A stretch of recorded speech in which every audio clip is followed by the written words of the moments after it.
La fe cristiana no es una teoría ni una ideología. La fe cristiana es el camino para conocer y amar a una persona que vive, a Jesucristo.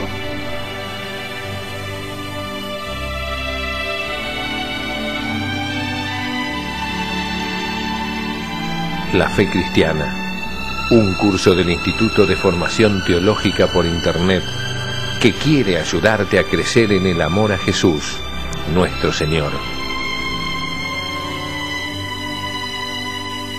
En nombre del Padre, del Hijo y del Espíritu Santo. Amén. Queridos hermanos, comenzamos un programa más de nuestro curso La Fe Cristiana. Estamos desarrollando ya lo que es la teología moral. Y hoy trataremos el tema 27, que se refiere a la moralidad de los actos humanos.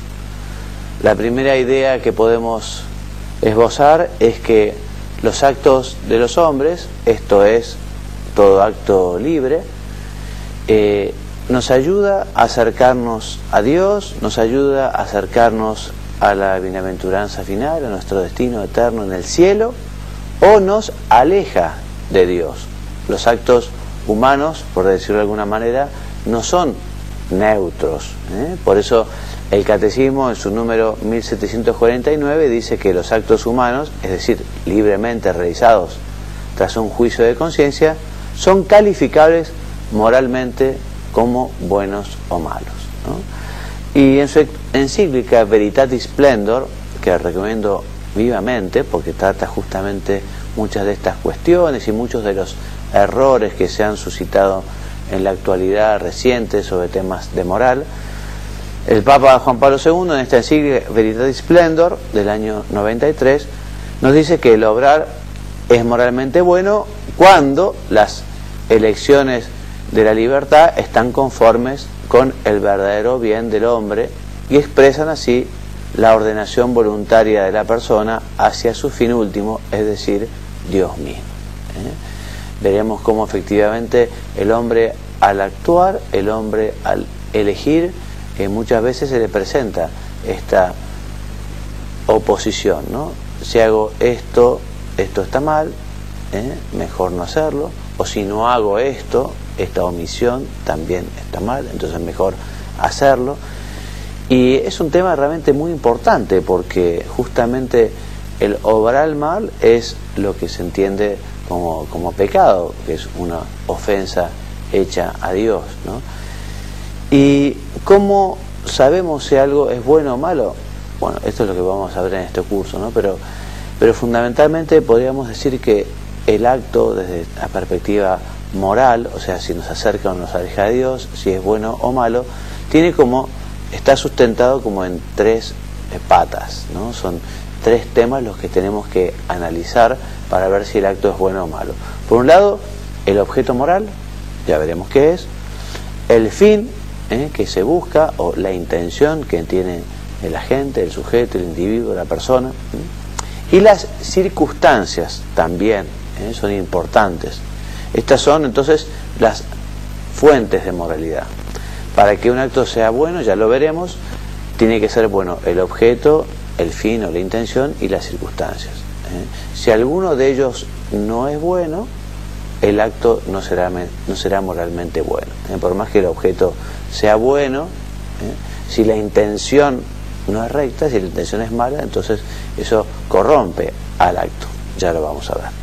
Entonces, ¿qué es el objeto moral? El objeto moral es el fin próximo de una elección deliberada que determina el acto de querer de la persona que actúa.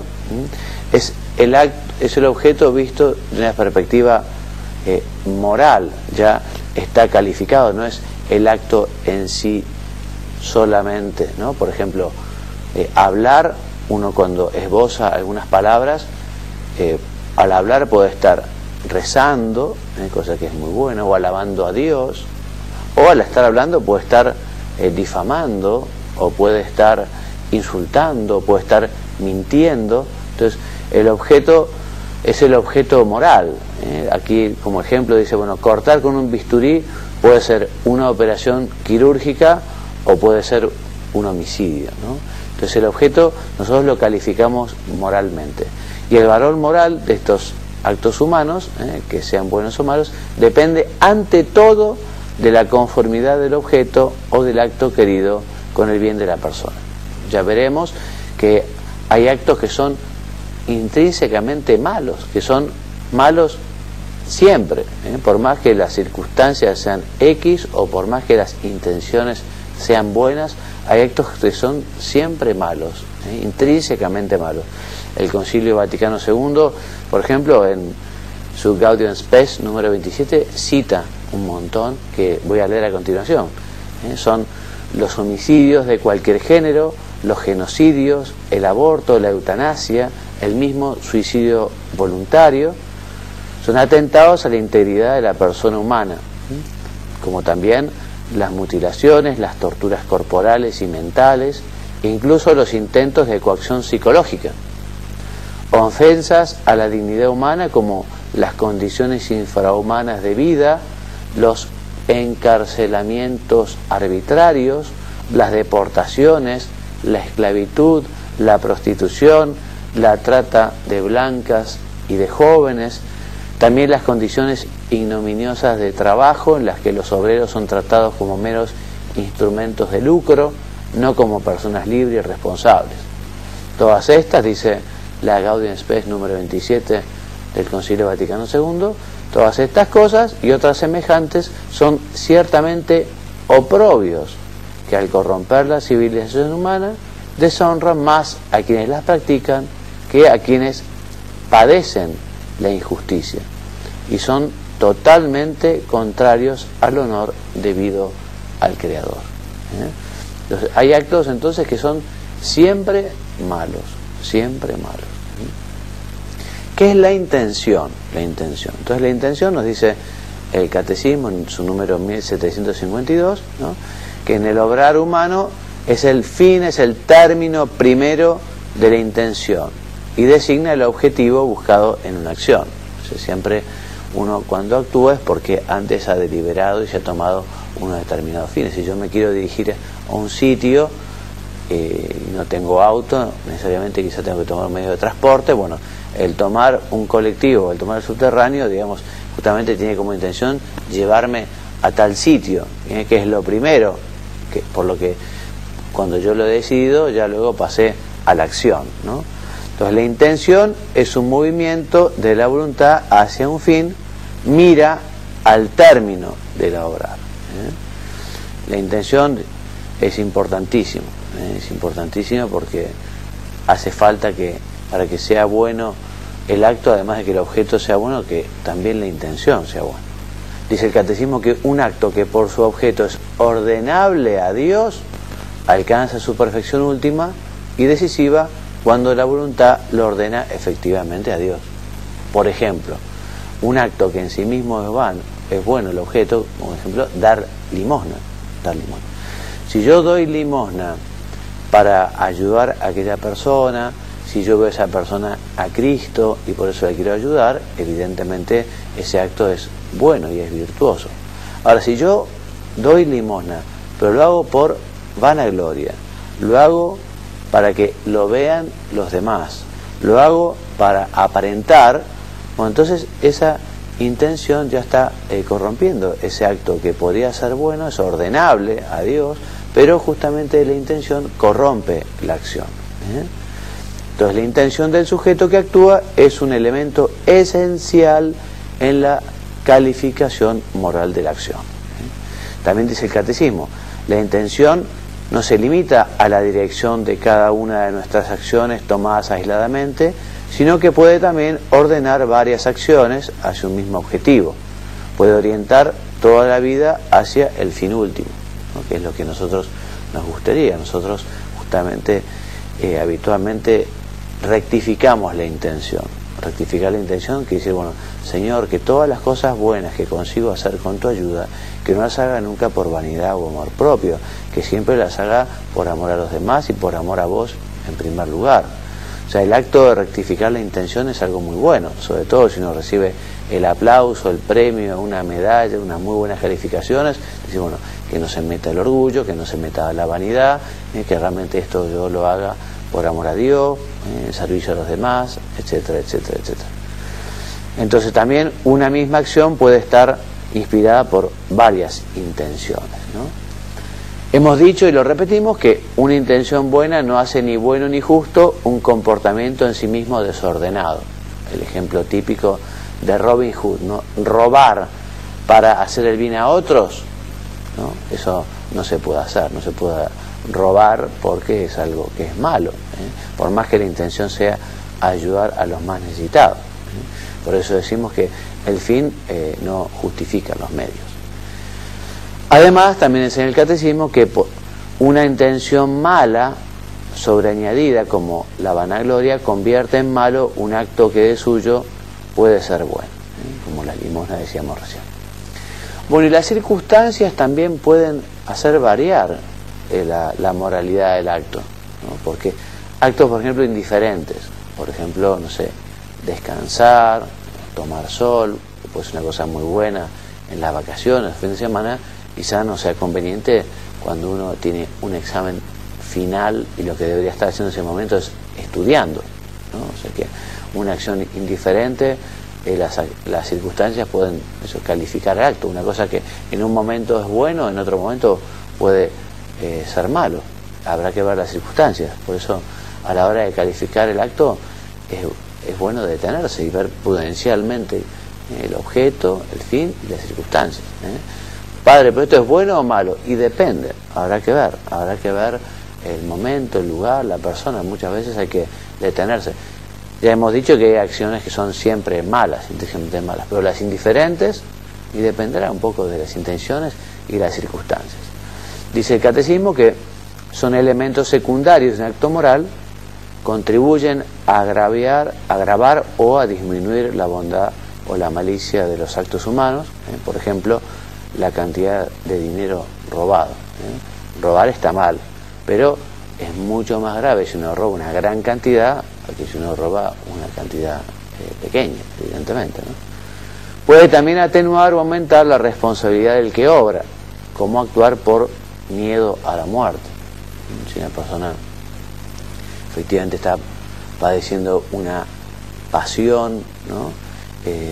Bueno, quizá si es involuntaria esa pasión, puede ser que esa circunstancia atenúe la gravedad del acto, ¿no? Del acto que quizá es malo. Muy bien, las circunstancias no pueden hacer ni buena ni justa una acción que de suyo es malo, ya lo hemos dicho. Y terminando y redondeando esta idea, para que un acto sea moralmente bueno, es necesario la bondad del fin, del objeto y de las circunstancias. Las tres tienen que ser buenas para que el acto sea bueno. Bueno, existen acciones indirectamente voluntarias.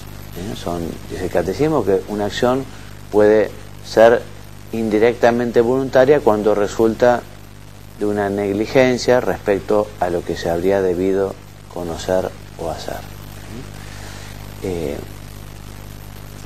Hay cuestiones, ya lo veremos, de ignorancia que son totalmente culpables, ya lo veremos, ¿no? O sea que la ignorancia en algunos actos, digamos, se tiene como culpable cuando aquello se debería haber sabido y no se supo. Hay cosas que la ignorancia no hace culpable o responsable a la persona, ¿no? Pero en el caso de esto de las acciones indirectamente voluntarias, dice también el catecismo, el ejemplo de un accidente provocado por la ignorancia del código de la circulación. Evidentemente, alguien que sale a manejar tiene que conocer las reglas de tránsito, tiene que saber si el semáforo está en rojo no puede avanzar, y si hay un cartel de contramano tampoco. Al ignorar se entiende que voluntariamente, culpablemente, normas elementales del código de circulación, se puede decir que se quieren de modo indirecto las consecuencias de esa ignorancia. Evidentemente, esa persona no debería salir a manejar si no conoce las reglas de tránsito, si no tiene justamente aprobado también quizá la licencia de conducir.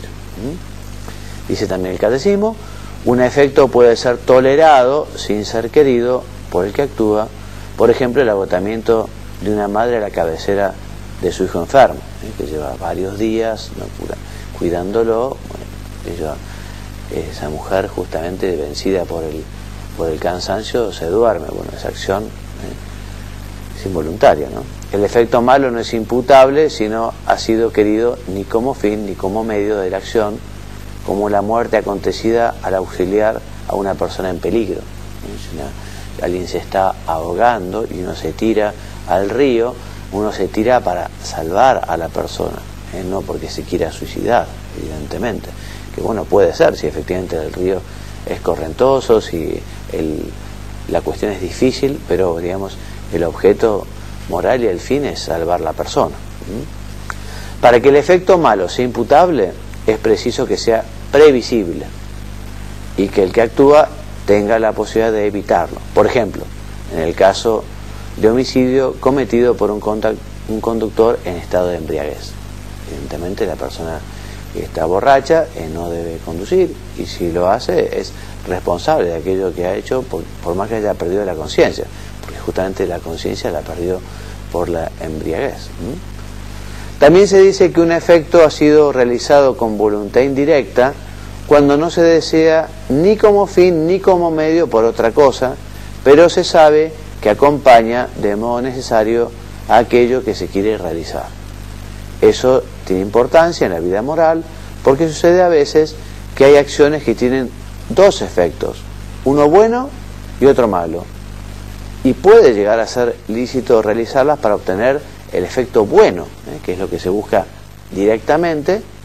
No se puede evitar el malo, que se quiere solo indirectamente. Por ejemplo, el que toma una pastilla para curarse un resfrío sabiendo que le dará algo de sueño, lo que quiere directamente es curar ese resfrío, indirectamente tiene que padecer el sueño, ¿no?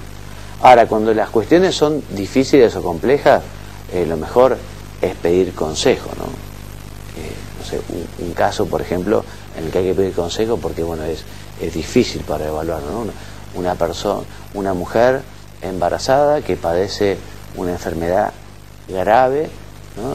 Que tiene que estar sometida a un tratamiento que puede tener como resultado peligros para la criatura que está engendrando, ¿no? Entonces bueno, habrá que ver allí, pero quizás justamente para buscar la salud de esa mujer, que se le da ese medicamento o ese tratamiento, ¿no? Se está buscando directamente la salud, ¿no? Y quizás tenga algunos efectos que dañen al niño, ¿no? También ha habido personas santas y heroicas, ¿no?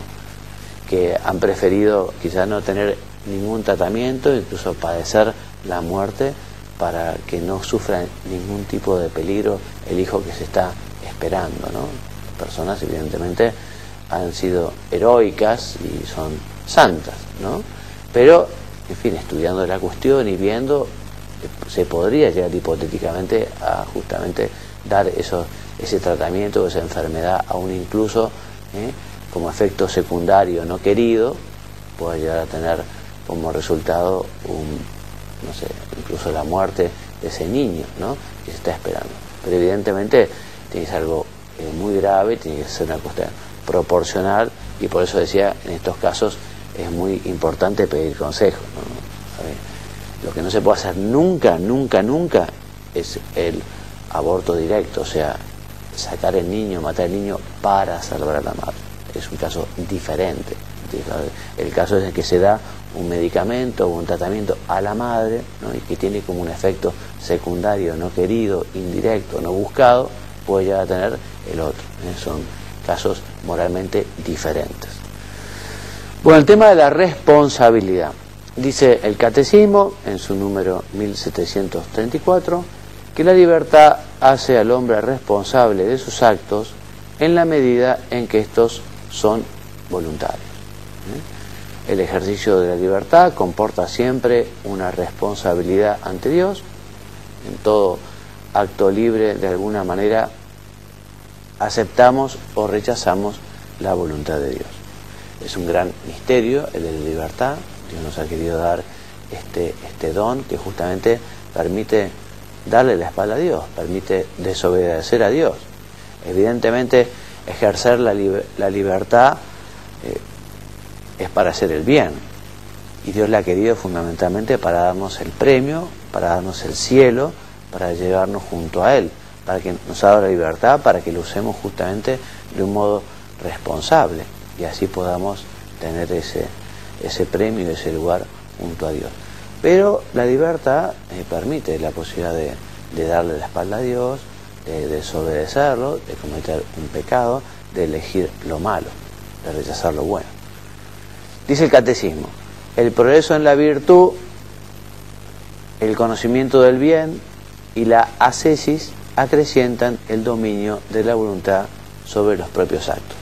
Porque justamente el ser una persona que está en gracia de Dios, una persona que lucha por ser virtuoso, le será más fácil después ejercitar su libertad y obrar siempre bien. Una persona, en cambio, que vive en el vicio, que no lucha contra las malas tentaciones, bueno, será más difícil que haga un buen uso de la libertad y por lo tanto además no crecerá en la virtud. Y sabemos que el verdadero mal y el único mal es el pecado. El pecado, lejos de hacernos más libres, nos esclaviza. Por eso el hombre más santo es el más libre, es el hombre que más ama, el hombre que elige a Dios, el hombre que sabe hacer uso responsable de su libertad. También dice el Catecismo que la imputabilidad y la responsabilidad de una acción puede quedar disminuida e incluso suprimida a causa de la ignorancia, la inadvertencia, la violencia, el temor, los hábitos, las afecciones desordenadas y otros factores psíquicos o sociales. En definitiva, también el que va a juzgar va a ser Dios, ¿no? Dios es el que juzga la acción de los hombres y después el día de mañana nos dirá si hemos obrado bien o mal. El mérito.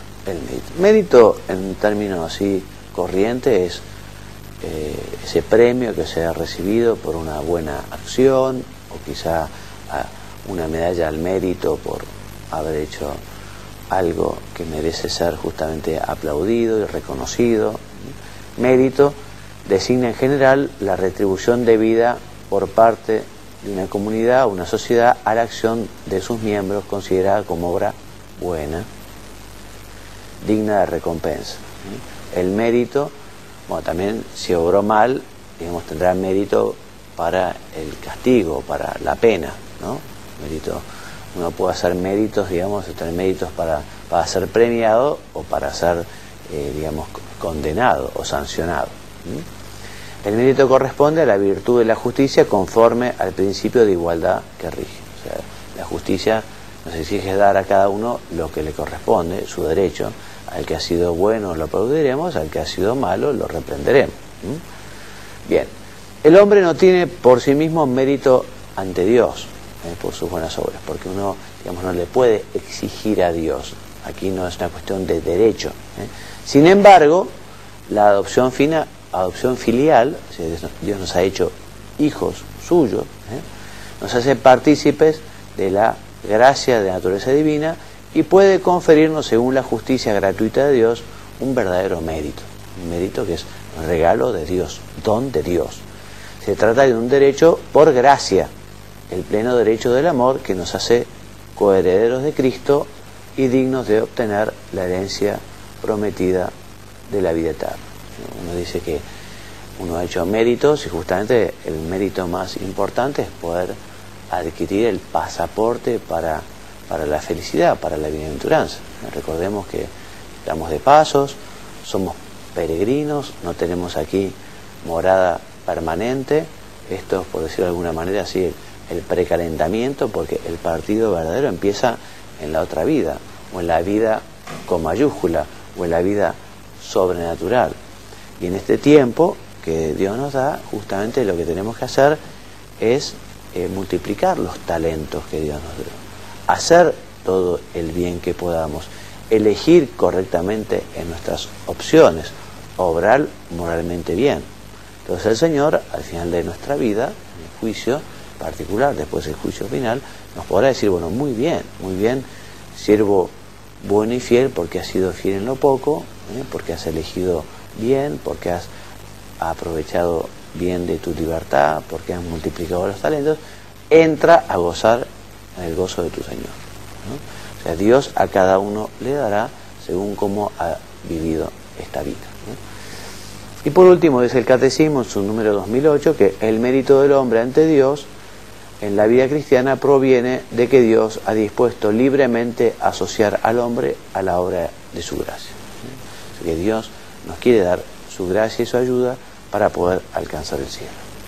Bueno, a modo de bibliografía básica, el Catecismo en sus números 1749 a 1761, y como les decía, les recomiendo vivamente la encíclica Veritatis Splendor de Juan Pablo II.